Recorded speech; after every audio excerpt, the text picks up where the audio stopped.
আজকের রেসিপি বেসনের সঙ্গে পেঁয়াজ তার সঙ্গে একটা ডিম দিয়ে বানানো ভীষণ সুস্বাদু একটা পকোড়া রেসিপি। আশা করি বন্ধুরা আজকের এই পকোড়া আপনাদের ভীষণই ভালো লাগবে। নমস্কার বন্ধুরা, সর্বাণী রান্নাঘরে আপনাদের সবাইকে স্বাগত।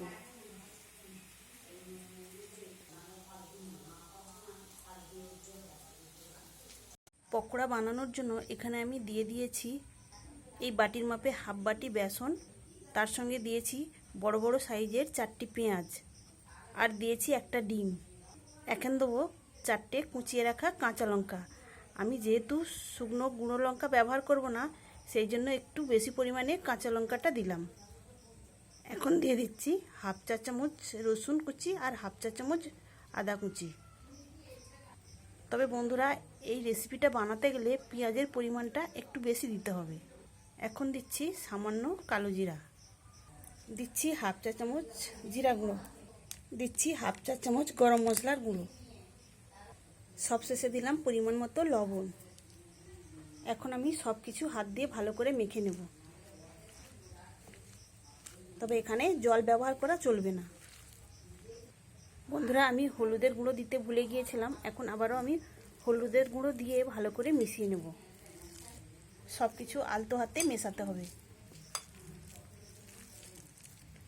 এইভাবে ডিম দিয়ে পকোড়াগুলো ভাজলে ভীষণ খেতে মজার হবে। আর বন্ধুরা এই পকোড়াগুলো চায়ের সাথে কিংবা মুড়ির সাথে খেতেও কিন্তু দুর্দান্ত লাগবে। এখানে আমি সব কিছু খুব আলতো হাতে মিশিয়ে নিয়েছি, একটুকু জল ব্যবহার করিনি। আজকের এই পকোড়া তৈরি রেসিপি আপনাদের ভালো লাগলে অবশ্যই একটা লাইক দেবেন। সেই সঙ্গে যেসব বন্ধুরা আমার চ্যানেলে নতুন রয়েছেন তাদের কাছে আমার অনুরোধ রইল আমার চ্যানেলটিকে সাবস্ক্রাইব করে আমার পাশে থাকার। মিশ্রণটা রেডি হয়ে গিয়েছে, এখন আমি পকোড়াগুলো তেলে ভেজে নেব। তবে বন্ধুরা আপনারা চাইলে এই মিশ্রণের মধ্যে গুঁড়ো লঙ্কা এবং ধনেপাতাও মিশিয়ে নিতে পারেন। পকোড়াগুলো ভাজার জন্য এখানে গ্যাস অন করে কড়াইতে তেল দিয়ে দিয়েছি, আর তেলটাও গরম হয়ে গেছে। এখন আমি এই গরম তেলের মধ্যে অল্প অল্প মিশ্রণ নিয়ে এইভাবে তেলের মধ্যে দিয়ে দেব।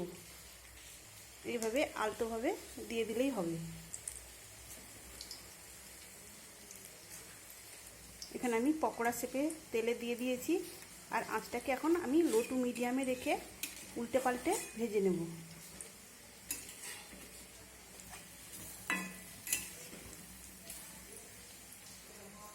এই পকোড়াগুলো হাই ফ্লেমে ভাজলে হবে না, তাহলে কিন্তু পেঁয়াজগুলো পুড়ে গিয়ে তেতো হয়ে যাবে, তখন খেতে ভালো লাগবে না।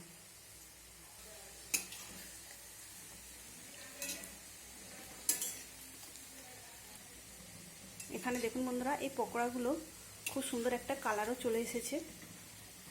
আর বেশিক্ষণ ভাজার দরকার নেই, আর দু একবার উল্টে পাল্টে ভেজে নিলেই তৈরি হয়ে যাবে। এখানে পকোড়াগুলো ভাজা হয়ে গেছে, এখন আমি তেল থেকে ছেঁকে তুলে নেব। এখানে দেখুন বন্ধুরা পকোড়াগুলো দেখতে কতটা সুন্দর হয়েছে আর কতটা লোভনীয়। বাকিগুলো আমি একই রকমভাবে ভেজে নেব।